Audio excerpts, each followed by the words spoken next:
प्रथम मी वैष्णवी महिला उन्नती संस्थेचे आशीर्वाद घेऊन आई अंबाबाई तुळजाभवानीचे आशीर्वाद घेऊन सांगोला तालुक्यामध्ये आपण प्रथमच महिलांसाठी कुंकुमार्जनाचा कार्यक्रम घेतलेला आहे।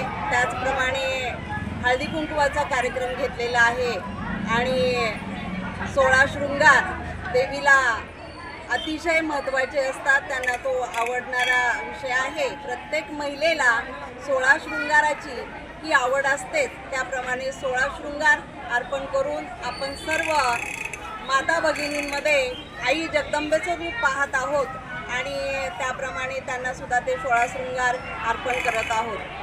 हा आगळा वेगळा कार्यक्रम घेण्याचा अतिशय आनंद आम्हाला झालेला आहे, कारण आज महिला अनेक वर्षापासून उपवास करतायत नवरात्रीचे, पण नवरात्रीचं महत्त्व आणि कुंकुमार्जनाचं महत्त्व हे त्यांना माहीत असणे आणि करून देणे सुद्धा अतिशय गरजेचं आहे। म्हणून मी तालुक्यामध्ये आमच्या सर्व माता भगिनीच्या हातून कुंकुमार्जनाचा कार्यक्रम घेणार आहे। आज या सर्व महिला उत्साहाने सहभागी झालेल्या आहेत।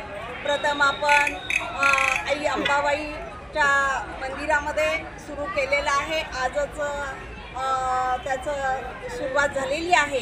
तर त्याचप्रमाणे कोळ्यामध्ये आहे, महालक्ष्मीचं कुंकुमार्जन आम्ही घेणार आहोत। भाळवणीमध्ये आहे, शाकंभरी मातेचं कुंकुमार्जन आहे।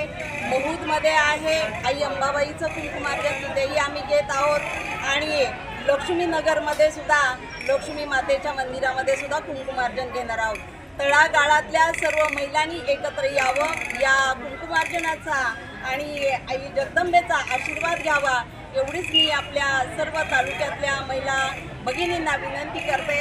हे अतिशय कुंकुमार्जन म्हणजे आज आपल्या कुटुंबासाठी एक सौभाग्याचं प्रतीक आहे आणि हेच कुंकुमार्जन केलेलं आपण आपल्या तिजोरीमध्ये किंवा आपण एखाद्या कामाला जात असताना ते जर लावून गेलं तर त्याचे आशीर्वाद कायमस्वरूपी आपल्याबरोबर असतात।